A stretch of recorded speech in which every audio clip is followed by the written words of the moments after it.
So this lesson is on the divergence of a vector field. So recall that a vector field assigns a vector to every point xy or xyz that we're working with.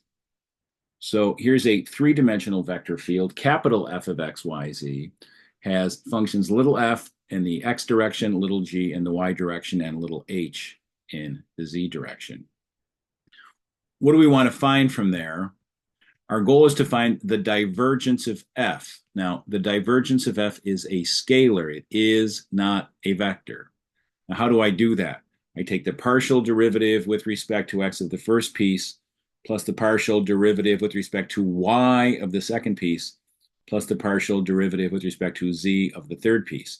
Of course, if I only have two dimensions, it would just be f sub x plus g sub y. There would be no h sub z in the event of a vector field over 2D.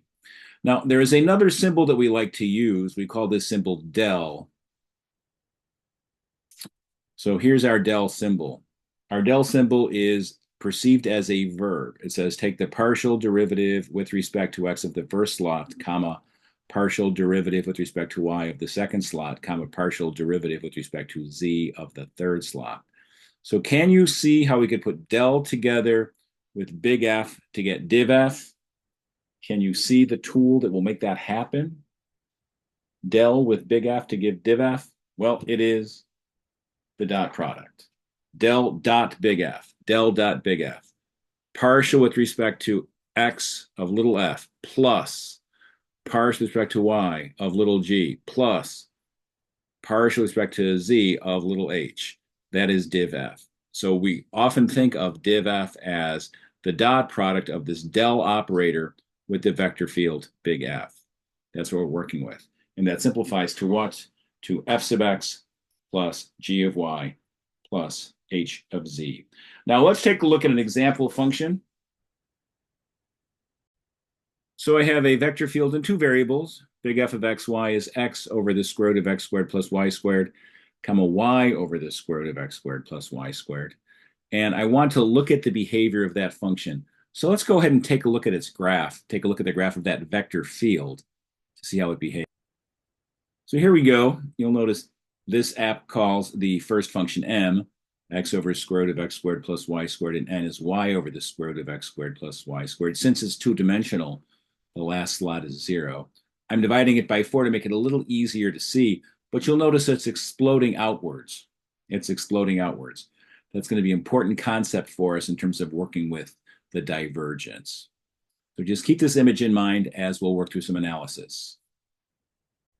We know the divergence of f, in the case of two dimensions, will be the partial with respect to x of f plus the partial with respect to y of g.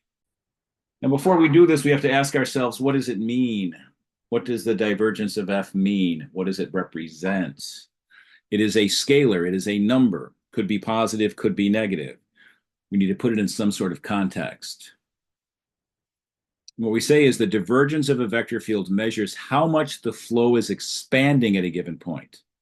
So the example that we looked at previously, we had quite a bit of things expanding outwards relatively quickly. Again, we're dividing this by 4 here.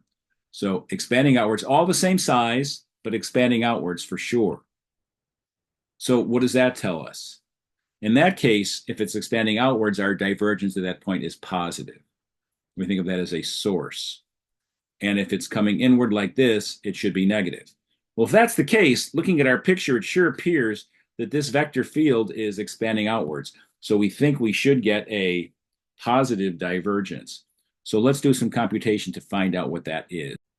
Here's our vector field. And remember, div f is the partial with respect to x of the first piece, which I call f sub x, plus the partial with respect to y of the second piece, which I call g sub y. So let's do f sub x, which is the partial with respect to x of x over the square root of x squared plus y squared, which is going to require us to do the quotient rule. So the numerator of this piece is x. U prime would be the partial with respect to x of x. U prime would be 1, no issues there. The denominator v is x squared plus y squared to the 1/2 power. So v prime is the partial with respect to that which would be 1/2 x squared plus y squared to the negative 1/2 times the partial with respect to x of the inside. That will be 2x. So our v prime will be 1/2 x squared plus y squared to the negative 1/2 times 2x. Then we put that together. 1/2 times 2x is x over the square root of x squared plus y squared will be my v prime. And now we're able to use our quotient rule to go ahead and determine this partial derivative. U prime v, 1 times the square root of x squared plus y squared minus uv prime minus x times x over the square root of x squared plus y squared, all divided by v squared, all divided by v squared, x squared plus 1 squared to the 1/2 squared, which will give me up top root x squared plus y squared plus root x squared plus y squared is x squared plus y squared minus x times x minus x squared over 1 times root x squared plus y squared, root x squared plus y squared. Again, just getting common denominators here. All divided by x squared plus y squared to the first power.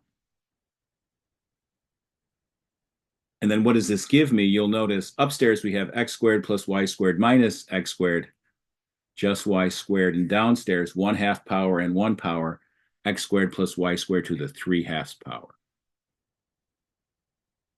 Now that's just the first slot. Remember, we need f sub x plus g sub y.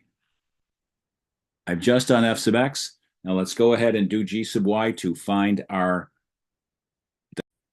again, finding our divergence. We need g sub y. So I'm going to go to technology to help me since the argument is essentially the same. We want the partial derivative of y divided by the square root of x squared plus y squared using this partial derivative calculator from Wolfram Alpha with respect to y. And what does that give me? Gives me x squared over x squared plus y squared to the 3/2 power. So let's write that down. We have x squared over x squared plus y squared to the 3/2 power. We have to add those two things together to get div f. So let's do that. So notice the common denominator. So that becomes y squared plus x squared over x squared plus y squared to the 3/2. And then we can certainly divide that out. I have x squared plus y squared to the first upstairs and x squared plus y squared to the 3/2 downstairs.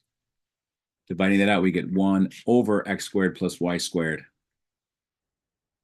to the 1/2. I want you to notice that is always bigger than 0. So as we said, looking at our graph, when it's expanding out that way, we expect to have a positive divergence. And that is certainly the case here. And notice it would be positive for any value x and y. Now at 0, 0, we're having an issue there because it's not well defined. But at any other point, we can see 1 over x squared plus y squared to the 1/2 power will always be positive. So that was a function of 2 variables. Let's go ahead and do a divergence for a function of 3 variables. So to find the divergence of f, I need to take the partial derivatives of each slot.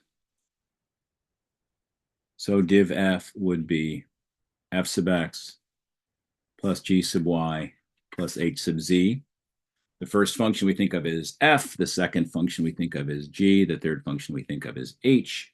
So what is f sub x? F sub x is the partial with respect to x of x squared y, which is 2xy. What is g sub y? It is the partial with respect to y of xyz, which would be xz. And what is h sub z? H sub z is the partial with respect to z of negative x squared y squared, which of course is just 0. So what is my div of f? It's f sub x plus g sub y plus h sub z, f sub x, 2xy plus xz plus 0 equals 2xy plus xz.